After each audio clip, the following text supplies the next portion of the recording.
বর্তমানে বিপিএল এর সময়টা খারাপ যাচ্ছে লিটন দাসের। খেলার মাঠে লাখটাও যেন ফেভার করছে না, সবাই যেন তাকে ছেড়ে যাচ্ছে, এমনই একটা ভাব চারিদিক থেকে। তবে লিটনের এমনটাই অবস্থায় তার পাশে রয়েছেন তার টিম ঢাকা ক্যাপিটালস।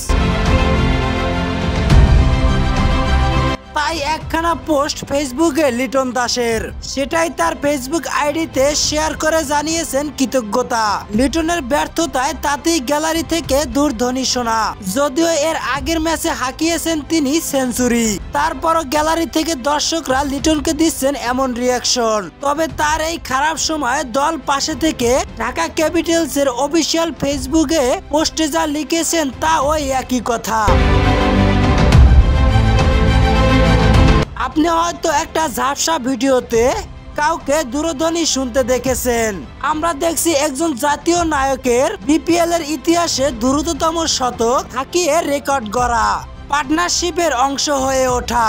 আপনি সমালোচনা দেখেন, আমরা দেখি একটা তারকা ব্যাটারের দেশের হয়ে সবচেয়ে বড় ওয়ানডের ইনিংস খেলা, দেশের হয়ে টেস্ট র্যাঙ্কিং এ ব্যাটার হিসাবে সর্বোচ্চ স্থানে আসা। আপনি ধাঁধা বিলুপ্তি দেখেন, আমরা দেখি ঐতিহাসিক কিছু মুহূর্তের সৃষ্টি। লিটন, আপনি আমাদের ভালোবাসার প্রতীক, আপনি আমাদের গৌরব। ঢাকা ক্যাপিটালস এর রিপ্লেতে লিটন দাস যা লিখেছেন সেটা ইংলিশে, যে লেখাটা বাংলা ট্রান্সলেশন করলে খুব স্মৃতিমধুর হয়ে ওঠে। আমার দল ঢাকা ক্যাপিটালস। এই অন্য অন্য অঙ্গি ভঙ্গিতে আমি সত্যিই মুগ্ধ। সকলকে ধন্যবাদ জানাই যারা আমাকে এবং আমার সকল ক্রীড়াবিদদের সমর্থক জানিয়েছে প্রতিটি উত্থান পতনের মাধ্যমে। আপনার বিশ্বাস আমাদের জন্য অমূল্য।